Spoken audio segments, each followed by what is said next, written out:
नमस्कार, news cues India में आपका स्वागत है। CHO के द्वारा यहाँ पर 8 दिन से शहीद स्मारक पर धरना दिया जा रहा है और 8 दिन से भूख हड़ताल पे हैं। इनसे जानते हैं इनकी क्या मांगे हैं और किस कारण से इन्होंने धरना दिया हुआ है। सर, हमारी मांगे हैं संविदा कैडर में शामिल किया जाए, संविदा कैडर में हमें शामिल किया जाए और हमारा जो पद नाम नर्स ग्रेड सेकंड 2 है वो किया जाए, क्योंकि हमने कोरोना काल के अंदर यूज एंड थ्रो वाली सरकार ने हमारे साथ कर दी, लेकिन हमने इसमें कोरोना में अच्छा काम किया। 10 महीने तक हमने उस टाइम काम किया था जब लोग घर से बाहर निकलना बंद था लोगों का और बाप की लाश लेने के लिए बच्चा नहीं जा रहा था।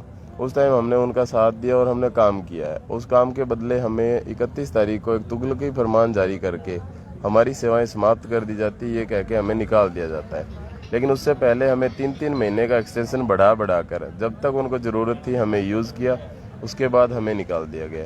तो हमारी मेन प्रमुख मांगे यही है कि हमें नर्स ग्रेड 2 पदनाम दिया जाए और संविदा कैडर 2022 में शामिल किया जाए। स्टार्टिंग में जब आपकी भर्ती की गई तो CHO के पद पर की गई थी, जो आपके साथ स्टार्टिंग से धोखा था, क्यों इस तरीके से मैटर कोर्ट में अटक जाता है और आपको लाभ नहीं मिल पाता है, क्या कहेंगे? नहीं सर, देखो, पहले अगर मैं ये बात करूँ तो गहलोत साहब की, तो इन्होंने जब हमें 3 महीने के लिए रखा था उसमें किसी को कोई दिक्कत नहीं थी कि 3 महीने के लिए अगर आ रहे हो तो कोई इश्यू नहीं है।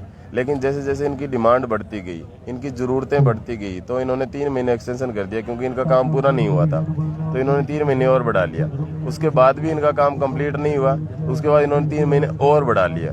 तो यानी कि आप अपना काम तो करवा लिया और हमारे कैरियर का इन्होंने बिल्कुल भी नहीं सोचा। हमारे कैरियर के बारे में, हमारे फ्यूचर के बारे में ऐसे कुछ नहीं सोचा। और मैं ये बताऊं आपको कि जो यहाँ पे 7,900 का हमारा सैलरी था, उसमें जो 40 जो MSc लोग हैं, MSc की है, BSc की है, 40 हज़ार की जॉब छोड़कर 7,900 की जॉब करने आए थे। वो पैसों के लिए नहीं आए थे, वो अपना फ्यूचर देख के आए थे कि आज नहीं तो 2 साल 4 साल में हम परमानेंट हो गए, सरकारी जॉब होगी। वो प्राइवेट जॉब छोड़ दी उन्होंने। आज वो कहाँ जाएंगे? प्राइवेट से भी गए, इसी से भी गए, अब कहाँ जाएंगे? वरना वो तैयारी कर सकते हैं ना दोबारा लग सकते हैं। तो मुझे समझ नहीं आ रहा है सरकार क्यों हमारे साथ ऐसा कर रही है। हमने बहुत बार सरकार को चेता दिया है कि हमें मजबूर मत किया जाए, बट हम फिर भी ये चाहते हैं कि हमारे संवेदनशील सीएम साहब हमारी मांगों को सुनेंगे। उम्मीद है हमें कि 2 दिन 4 दिन जैसे भी होगा हमारी मांगों पे गौर किया जाएगा। चिकित्सा मंत्री ने भी उप स्वास्थ्य केंद्र पर CHO और एक ANM और CHO को रखने की बात की गई थी, क्या सब वो बातें खोखली हैं? सर, मैं आपको बताऊं, CM साहब और चिकित्सा मंत्री की जो बातें की गई थी हमारे लिए वाहवाही की गई थी, और चिकित्सा मंत्री ने जो CHO ANM रखने की बात की, उन दोनों बातों में बहुत फर्क है। उन्होंने हमें, CM साहब ने हमें वॉलेंटियर फोर्स के लिए बोला था, जो एक है कि 10वीं पास होमगार्ड रखा जाता है कि आपदा आती है तो आपको यूज़ किया जाएगा और जितने दिन यूज़ किया जाएगा, जितने ज़रूरत है, और वो आप जितना पैसा आपका 300 रुपये दिहाड़ी के हिसाब से बनता है तो वो ले जाओ। हम डिग्री धारक है, हम 10वीं पास नहीं है। वहाँ पे उन्होंने वो बात कर दी। उसके बाद चिकित्सा मंत्री ने ये बोला कि हम एक CHO और ANM रखेंगे। तो दोनों का मिला के मेरे को तो दोनों का समझ नहीं आया, पर अभी तक हमारे बारे में कोई ऐसी डिसीजन, ऐसी कोई न्यूज़ नहीं आई, ना हमसे कोई इनका पदाधिकारी मिलने आया। 8 दिन हो गए मैं अनशन पर बैठे हुए, मेरे को अभी तक इनका कोई पदाधिकारी हमारे पास मिलने के लिए नहीं आया। अभी तक कोई पदाधिकारी मिलने नहीं आया है, तो क्या सरकार आपके इस मुद्दे से या इस मांगों से जानने के बाद में भी अनजान बन रही है और आपसे कोई आपका प्रतिनिधि मिलने नहीं आ रहा? तो क्या नहीं, उसके बारे में तो अभी सरकार के बारे में तो क्या कह सकते हैं। या हो सकता है हमारे बारे में सोच रही हो, हमारे बारे में कुछ प्लान कर रही हो, बट अभी तक हमारे पास ऐसी कोई न्यूज़ नहीं है। लेकिन हमें उम्मीद है हमारे संवेदनशील CM साहब से कि हमारे लिए कुछ अच्छा करेंगे। अगर आपकी मांगे नहीं मानेंगे तो आगे का क्या आपका स्टेप? आगे का धरना जारी रहेगा सर। आज मैं अकेला अनशन पे बैठा था पहले दिन, उसके बाद मेरे 3 साथी और बैठे थे और मुझे उम्मीद है यहाँ पे मेरे 8-10 हज़ार साथी मेरे साथ, भाई बहन है मेरी बैठी है। तो अगर 2 दिन में या 3 दिन में नहीं मांगे मानेंगे तो ये आमरण अनशन है, इसकी तादाद बढ़ती जाएगी और ये 8-10 हज़ार लोग सारे आमरण अनशन पर बैठेंगे। यहाँ पर आप महिला कैंडिडेट भी बहुत आए हुए हैं और आप भी महिला हैं, आप अपने घर परिवार को छोड़ के यहाँ धरने पर क्या आप कहेंगे? घर परिवार को छोड़ के अपनी नौकरी के लिए आए हैं हम लोग, और हमारा जब तक नौकरी नहीं मिलेगी तब तक घर नहीं जाएंगे हम। आप कहाँ से हैं? मैं चूरू डिस्ट्रिक्ट से अनीता।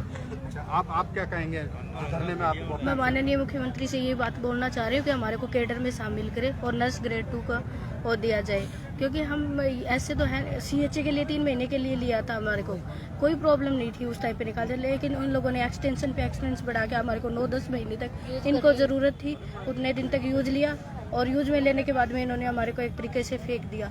तो हम डिग्रीधारी है, जीएनएम है, बीएससी एमएससी है, तो उसके अकॉर्डिंग हमारे को वेतन दिया जाए, न कि हमारे को वॉलंटियर फोर्स में शामिल करके एक उनकी तरह वॉलंटियर फोर्स में शामिल किया और दिहाड़ी की तरह मजदूरी देके निकाल दिया। जो ये जीएनएम है, बीएससी नर्सिंग और एमएससी नर्सिंग है, अगर सरकार ये चाहती तो आपको जो सीएचए का जो पद दिया है उस तरीके से नहीं देती, और ये इस तरीके से जो पदनाम जो है उसके आधार पर कोर्ट में ये मुद्दा अटक जाता है। आगे भी भर्तियां अटकी हुई हैं, क्या इस पर कहेंगे आप? सरकार जानबूझ के ऐसा करना चाहती है? हम हमारे को सरकार का ये नहीं पता कि वो जानबूझ के कर रही है क्या कर रही है, वो उनकी समझ है। सर आप क्या कहेंगे, आप भी धरने में? सर यही कहना चाहूँगा कि सरकार हमारी मांगे जल्द से जल्द मांगे। एक सर आप भी यहाँ धरने में बैठे हुए हैं, आपको क्या कहना है? आप कहाँ से हैं? मैं चूरू तारानगर से। क्या कहना चाहते हो आप? सर हमारी तो ये मांगे हैं कि संविदा कैडर में शामिल किया जाए और पदनाम नर्स ग्रेड 2 2 किया जाए।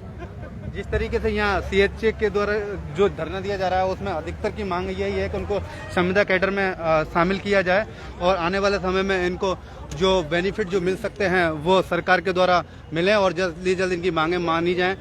और भी हमारे यहाँ पे साथी हैं, वो क्या कहना चाहते हैं उनसे भी हम जानना चाहेंगे।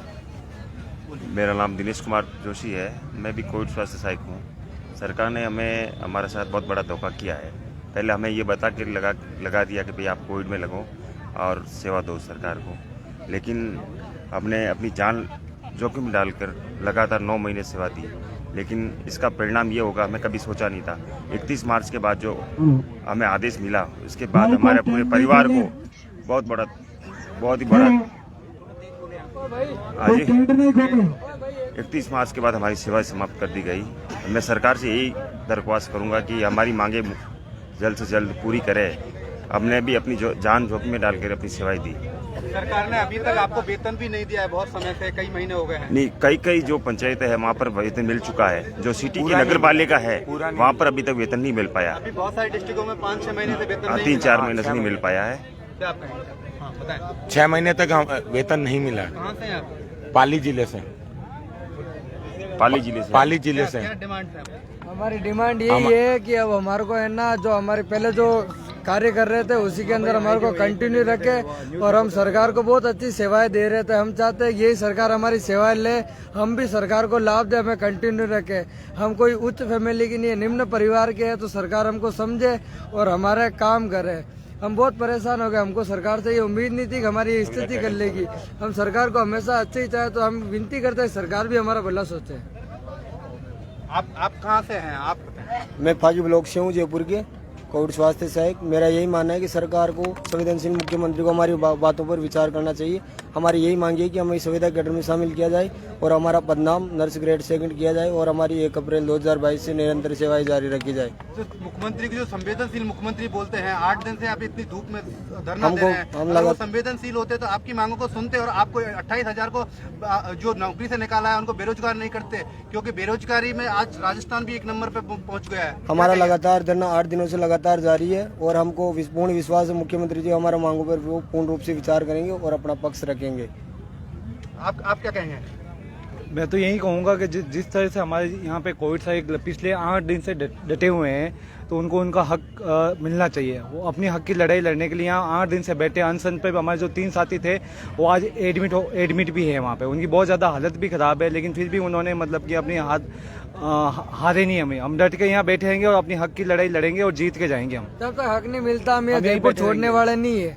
हम उम्मीद करते हैं सरकार से हमारा कुछ सोचे और बहुत दिन हो गए हमारी स्थिति को समझे। और जब तक जहाँ सुना है राजस्थान वालों ने कि अभी तक अशोक जी गहलोत के हाथ से, उनकी कलम से किसी का नुकसान नहीं हुआ है, तो हम यही चाहते हैं कि ये हमारा भी नुकसान नहीं करे। तो क्या आपको उम्मीद है अभी भी आपको होगा? 8 दिन से सरकार का कोई प्रतिनिधि आपसे मिलने नहीं आया है और आप अभी भी आस लगा के बैठे हैं सरकार पे? नहीं, पूर्ण विश्वास है, क्योंकि कर्मचारियों के हित में ही सरकार है और हम भी कर्मचारी है। कर्मचारियों के हित में सरकार है, तो आपको जो आप 40-40 हजार रुपए की तनख्वाह छोड़ के नौकरी पे आए थे 7,900 पे, और अभी सरकार ने ऐसा कर दिया और आप सरकार के बारे में इस तरीके की चीजें बोल रहे हैं कि वो हित में सरकार हित में होती है, तो जन कल्याण की जो योजनाएं लाए और आप सबका जन कल्याण होना चाहिए और नौकरी मिलनी चाहिए, बेरोजगार नहीं और युवा। जिस तरह से अशोक गहलोत जी ने पूर्ण बयान दिया था पहले बजट के अंदर कि भाई जो धरना देते शहीद स्मारक पे, मुझे बड़ी खुशी होती है, तो हमें उसी के शब्दों के पीछे यहाँ धरना दे रहे हैं और हमारा लगातार धरना जारी रहेगा जब तक हमारी सरकार मांगे पूरी नहीं करते थे। नहीं, अगर सरकार नहीं मांगती है तो आगे का स्टेप और क्या, आप कठोर क्या कोई जो हमारे प्रदेश अध्यक्ष हैं उनकी जो डिमांड रहेगी इसके अनुसार हम आगे चलेंगे। हम गांधीवादी तरीके से यही बेटर रहेंगे।